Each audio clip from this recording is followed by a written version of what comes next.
Bienvenue dans La Voix des Puissantes, le podcast pour les femmes en quête de conscience, d'authenticité et de libération.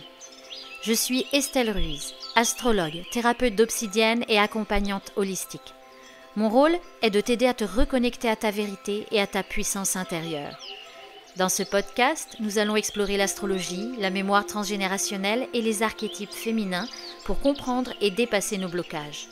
Tu trouveras ici des outils concrets, des récits personnels et des rencontres inspirantes. La voix des puissantes, c'est la mienne, mais c'est aussi la tienne. C'est le murmure qui devient chant et que l'on offre au monde. C'est parti pour l'épisode du jour. Hello, hello, bienvenue pour ce 3e podcast de La Voix des Puissantes et aujourd'hui je vais te parler des loyautés invisibles. Est-ce que tu as déjà eu cette impression étrange de ne pas vraiment vivre ta propre vie, mais peut-être de reproduire celle de ta mère, de ta grand-mère ou de quelqu'un de ta lignée, comme si tes choix, tes limites, tes blocages ne t'appartenaient pas complètement? Eh bien aujourd'hui on va parler de ces loyautés invisibles, de la façon dont elle nous enchaîne, souvent inconsciemment, et du rôle de l'archétype de l'esclave dans tout ça. Déjà, qu'est-ce que c'est qu'une loyauté invisible ? Donc une loyauté invisible, c'est comme des fils discrets qui nous relient à notre famille d'origine. On n'en parle pas toujours, on n'en a généralement pas conscience, mais ils vont orienter nos croyances, nos valeurs et bien souvent nos choix de vie. Ils agissent en arrière-plan et vont guider nos comportements sans qu'on s'en rende vraiment compte. Dans les familles, il y a ces pactes silencieux, ces pactes invisibles. Personne n'en parle, personne ne les nomme, mais ils pèsent très très lourd dans nos vies. Alors je vais te donner quelques exemples de loyauté invisible, des choses un peu concrètes. Par exemple, si dans le travail, ta mère ou ton père d'ailleurs, parce que ça peut venir quand même aussi de cette lignée-là, a toujours choisi la sécurité plutôt que de vivre ses rêves, peut-être que tu vas refuser les promotions, que tu vas rester dans un job qui t'ennuie, pour qu'inconsciemment tu ne fasses surtout pas mieux qu'elle. Si elle n'a pas eu de carrière stable, ton ancêtre, ta mère, ton père, tu vas peut-être t'épuiser à prouver ta valeur, comme pour rattraper un peu son histoire. Dans le domaine de l'amour, si tu as un de tes parents qui est resté en couple sans amour ou dans une relation où il n'était pas heureux, peut-être que tu vas reproduire, comme si tu devais tenir coûte que coûte. C'est comme une injonction. J'y suis, je dois y rester quoi qu'il arrive, je dois maintenir, même si je souffre ou si je m'éteins. Et moi, je sais que cette injonction fait partie de mon histoire, combinée à d'autres, des fois c'est des combos, qui est « on n'abandonne pas les gens ». Ou ça peut être aussi « on doit se sacrifier pour l'autre », ça c'est assez judéo-chrétien. Et ce combo, en tout cas, moi, dans mon histoire, ça m'a fait m'enliser dans une relation de 3 ans, où j'ai pas été respectée, où je faisais tout pour l'autre, sans aucun retour, où je m'épuisais et je n'arrivais pas à me dépatouiller de cette relation. Je me demandais comment j'avais pu m'enquister, m'enliser. J'avais l'impression vraiment d'être une mouche dans une toile d'araignée, jusqu'à ce que j'entame mon travail avec les obsidiennes et qu'elles viennent me faire un rappel à moi-même, qu'elles viennent me mettre face à cette chose-là, à ces injonctions-là. Finalement, pourquoi se sacrifier pour l'autre? C'est quoi? D'où ça vient cette histoire? Donc ça m'a ramené à mon centre, au fait que non, je n'avais pas à rester dans une relation toute pourrie, dans laquelle je souffrais, dans laquelle je n'étais pas respectée. Et j'ai pu me défaire de cette injonction, m'en libérer d'une certaine façon. Donc ça c'est mon histoire, voilà, ça s'est passé plus dans ce domaine-là, mais on peut aussi trouver des loyautés dans tout ce qui concerne les histoires d'argent. Si ta mère ou un ancêtre a manqué d'argent, tu vas culpabiliser d'en gagner et tu n'arriveras pas à garder ton argent, donc tu vas t'auto-saboter et tu vas toujours te mettre dans des situations où l'argent te file entre les doigts. Ça peut être aussi dans la liberté personnelle. Qu'est-ce que tu t'autorises ? Si tu as des parents, une mère qui n'a jamais osé voyager, qui n'a jamais eu d'espace pour elle-même, tu vas culpabiliser. quand tu vas t'offrir du temps, du plaisir, de l'aventure. Si par exemple un de tes parents n'a pas pu étudier et que tu es particulièrement lié à lui, ou à un de tes ancêtres, encore une fois, bah, peut-être que tu vas t'auto-saboter et tu vas freiner ton apprentissage.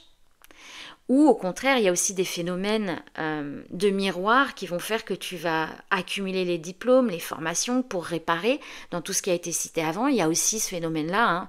C'est soit on fait pareil, soit on fait l'inverse. Et l'idée, ben, c'est surtout de faire comme nous on a envie et pas en lien à cette histoire familiale, à ces liens où on ne veut pas trahir le père, la mère, la lignée. Là, on voit très clairement qu'on est dans une symbolique typique de l'esclave. L'esclave, c'est un archétype de l'ombre féminine qui a été inventé ou du moins construit avec l'arrivée du patriarcat. Alors le patriarcat, c'est pas les hommes contre les femmes.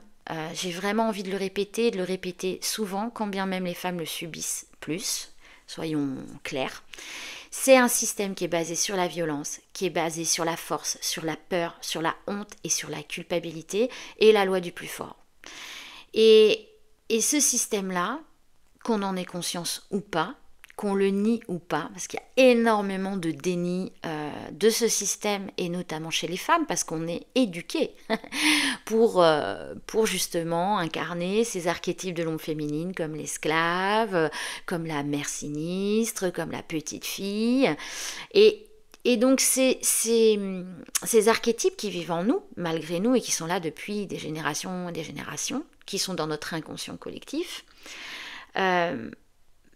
l'idée, c'est d'aller les voir, c'est d'aller en prendre connaissance, c'est d'arrêter de nier, c'est d'arrêter de se dire « mais non, moi je suis quelqu'un de fort, donc non, c'est pas vrai, je ne suis pas dans cet archétype », parce que ça va se manifester à plein d'endroits.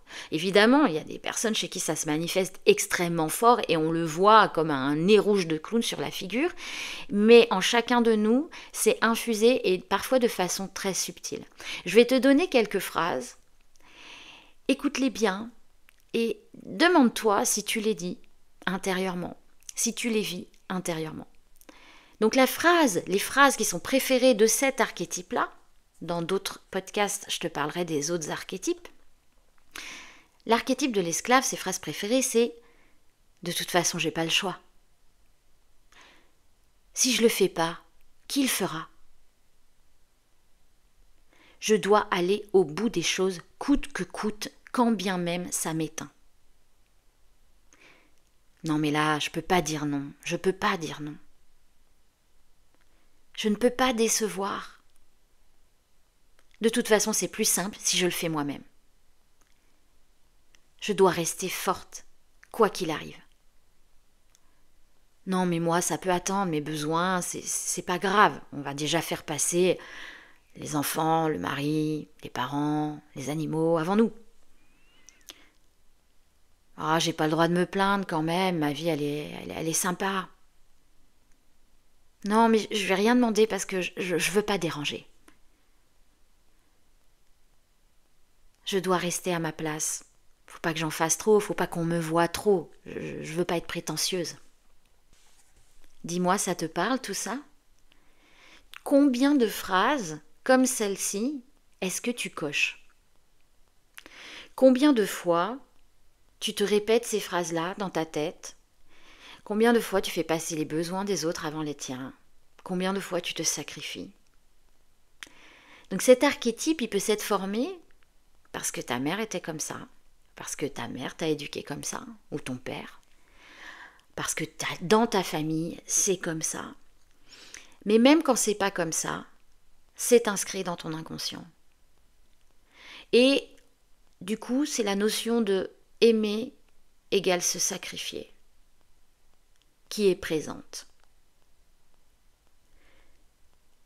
Donc toi, tu continues fidèle avec ce modèle-là, même si au fond de toi, t'aimerais autre chose et tu sens que ça coince, tu sens qu'à l'intérieur, il y a quelque chose qui n'est pas juste et que peut-être cette esclave, elle aimerait se rebeller, qu'elle aimerait peut-être faire ce qui est bon pour elle, ce qui est vraiment en lien à ses besoins, à ses désirs. Donc évidemment, tout ça, ça amène des conséquences. Quand tu restes dans ces loyautés invisibles, qui vont prendre du coup des formes hyper variées, parce que ça va dépendre de ton histoire personnelle. Encore une fois, ça peut se manifester très fort dans cette histoire de sacrifice à l'autre, de faire passer les besoins de l'autre, et on en connaît toutes. Des femmes ou des hommes qui vraiment ne vivent pas leur vie. On se dit, oh les pauvres quand même, quel mari ils ont, Mais en fait, c'est pas que la faute du mari, de la femme ou du voisin. C'est toi, c'est quoi ta posture?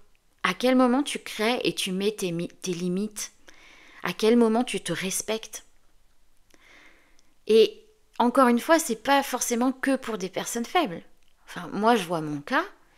Je me suis retrouvée dans une relation où, effectivement, j'étais totalement une esclave, alors que je ne suis pas une petite chose faible. Loin de là, j'ai du caractère, je mène ma vie. Fondamentalement, j'ai besoin de personne, je gagne ma vie toute seule. Je suis entourée de plein de gens qui m'apprécient, qui m'aiment. Je n'ai pas la sensation d'avoir une faible estime de moi-même, ni eu une enfance incroyablement carencée. Et pourtant, je me suis retrouvée dans une situation à laquelle jamais j'aurais cru que je me retrouverais, devant laquelle jamais j'aurais cru que je me retrouverais. Et il a bien fallu que je me rende compte que cet archétype de l'esclave, il vivait en moi, et que malgré tout, j'avais ce truc de sacrifice. Bon, à vrai dire, je pense que c'est quelque chose que j'ai eu assez tôt, étant donné que j'ai un souvenir de mes profs qui me disaient d'arrêter de faire Mère Teresa. Donc effectivement, là on rejoint après le triangle de Karpman, enfin, toutes ces notions-là. Et c'est quand je me suis vraiment rendu compte que là c'était déconnant, que non, quelle que soit la personne qui est en face, quelle que soit elle, entre guillemets, sa détresse, je n'avais pas à me faire passer en second. Et donc le problème, encore une fois, c'est que si on ne va pas avec courage affronter, se mettre face à ces loyautés, enfin déjà les déterminer évidemment, et les confronter, se mettre face à ces archétypes, à cet archétype-là, accepter qu'on est dans cette posture-là, que c'est pas la faute de l'autre, mais bel et bien de nous, de notre capacité à faire respecter nos limites. Eh bien, on n'avance pas, on s'épuise, souvent on répète, même si du coup on arrive à se libérer de certaines personnes, ça va se rejouer à plein d'endroits dans notre vie, et les années passent, et là c'est comme si notre vie nous échappait, notre bonheur nous échappe, ce qu'on a vraiment envie de créer nous échappe. Alors comment sortir de ce pacte, de ces loyautés invisibles? Comme je l'ai dit un petit peu avant, c'est la première étape, c'est de la reconnaître. C'est de nommer vraiment ce qui se passe. La deuxième étape, c'est de se demander, est-ce que je veux vraiment que ma vie ressemble à ça?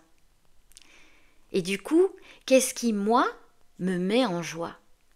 Ça, je trouve aussi que c'est une notion extrêmement importante, c'est de se reconnecter à ce qui va nous mettre en joie. À partir du moment où tu sens que tu t'éteins, que vraiment tu es dans une posture qui dure, parce que évidemment que tous les jours, on est traversé par autre chose que de la joie. On est traversé par plein d'émotions et c'est pas forcément négatif. Et même quand on est dans une relation, il y a forcément des moments où c'est pas exactement comme on le souhaiterait. Mais il faut qu'il y ait quand même un maximum de joie, un maximum d'endroits où tu te dis, quand même ma vie elle est chouette. Ma vie elle est chouette, même si ça peut être un peu difficile dans le boulot, ça peut être un peu difficile avec mes enfants, ça peut être un peu difficile avec mon conjoint, ma conjointe, avec mes parents, mais quand même, voilà, c'est une période, c'est un passage, et globalement, ma vie, elle est vraiment super. Si t'es pas là et que vraiment t'es tout le temps en train de te plaindre parce que c'est pas cool, telle personne, telle relation, pose-toi vraiment des questions. Et à quel moment tu prends ta vie en main? Ça peut être aussi, une fois qu'on a déterminé cette loyauté, cette problématique, peut-être qui est familiale, peut-être que c'est de mère en fille, de père en fils, ça va être quand même d'honorer sa lignée. C'est-à-dire au lieu de jeter l'opprobre, au lieu de dire « Ah, mais c'est ta faute, maman, mamie ou je ne sais qui, si je suis comme ça, si je vis ça, c'est parce qu'on m'a inculqué ça et que dans toute la famille c'est comme ça », ça va être quand même d'honorer sa lignée. D'écrire une lettre, peut-être, pour la personne, si tu as repéré que ça vient particulièrement d'une personne. Alors quand je parle beaucoup de la mère, parce qu'effectivement, les parents, c'est quand même le premier maillon de la chaîne. Mais souvent, on peut remarquer qu'on est en lien avec un ancêtre. Ça peut être par des deuxièmes prénoms, ça peut être par des dates de naissance. Donc là, on est dans un travail transgénérationnel ou de psychogénéalogie. Et là, on peut se dire qu'on peut faire une lettre, écrire ou un rituel pour dire à l'ancêtre ou à la personne avec laquelle on est en lien directement dans ce sens-là, je t'aime, je te rends ton histoire et je choisis maintenant la mienne. On lui rend ses bagages. Donc il y a plein de techniques pour faire cette chose-là. Ça peut être un moyen de commencer à se libérer. Et aussi, moi j'avais envie de dire, de se demander pardon à soi-même. Parce que quand on est tombé vraiment dans des situations difficiles, qui sont en lien avec cet archétype de l'esclave, ces loyautés familiales, on s'en veut un peu de ne pas avoir ouvert les yeux plus tôt. En tout cas, moi, c'est ce que je me suis dit sur cette relation qui a duré 3 ans, où j'ai eu plusieurs occasions de mettre fin, et que, en fait, c'est pas par pitié, mais il y avait quelque chose de cet ordre-là, je le faisais pas. Et je me retrouvais de plus en plus enlisée.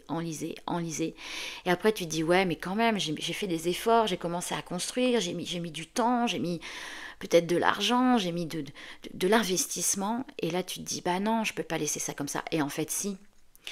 Et c'est se pardonner de ne pas avoir réagi parfois plus tôt. Ça, je trouve ça aussi important. L'autre étape pour moi, en tout cas dans le travail que je fais, c'est se connecter à cet archétype. Donc là, que moi j'ai associé à ces loyautés familiales, parce qu'on reste en lien, on reste enchaîné à un système. Et c'est de se connecter, par exemple, à son esclave, et ne pas en faire un ennemi, mais un allié. L'archétype doit être un allié pour nous, parce qu'il nous a aidés à voir des choses, il nous a montré, il a projeté en fait dans nos vies ces espaces de nous-mêmes qui étaient prêts à se transformer. Et l'idée, c'est de nous en libérer. De ne plus être prisonnier de l'archétype, on le voit, il est face à nous, il n'est plus derrière nous, il n'agit plus en nous. Et on se choisit librement, on choisit librement de où je vais consacrer mon énergie. Parce qu'au final, on peut très bien se dire, je consacre mon énergie, par exemple à mon parent qui est en fin de vie, et je vais prendre du temps pour lui avant d'en prendre pour moi. Mais on le fait de façon consciente, on le fait de façon délibérée, on le fait par don de soi. Et pas par habitude ou par enchaînement à une croyance, à un schéma limitant. Et je pense que ça amène vraiment de la différence dans la façon de faire les choses. Donc voilà, vraiment, les loyautés invisibles, elles sont puissantes. C'est pas une fatalité, faut en prendre conscience. Et du coup, si tout ce que je viens de partager avec toi résonne en toi, si tu sens que ces loyautés invisibles, et peut-être que plus particulièrement cet archétype de l'esclave te parle directement, bien sache que tu n'as pas à rester seul face à ça, et que même si on prend conscience, il faut aller souvent plus loin, et que de se faire accompagner, évidemment, ça nous fait avancer beaucoup plus vite dans cette libération, dans ces espaces où on peut créer enfin la vie qui nous ressemble, qui est en lien avec ce qu'on a au-dedans de nous-mêmes. Si tu sens que c'est le moment pour toi de te faire accompagner, je te propose un appel découverte, le lien sera dans la bio, pour découvrir Les Puissantes, mon accompagnement justement qui est en lien avec ces loyautés invisibles, qui est en lien avec le transgénérationnel, avec ces archétypes du patriarcat qui sont là, qui sont présents en nous et qui viennent nous boycotter, nous saboter au jour le jour, et qu'il est très important pour moi de mettre en lumière pour pouvoir se libérer. Donc j'ouvre mon accompagnement Les Puissantes le 15 octobre prochain. Si tu sens que c'est le moment pour toi, je te propose cet appel découverte. Le lien est en description dans l'épisode et on pourra voir ensemble où tu en es, ce que tu veux transformer et si Les Puissantes est le bon espace pour toi. En attendant, merci beaucoup d'avoir écouté cet épisode. Je te retrouve très bientôt pour continuer à explorer les archétypes qui nous façonnent et qu'on peut transformer.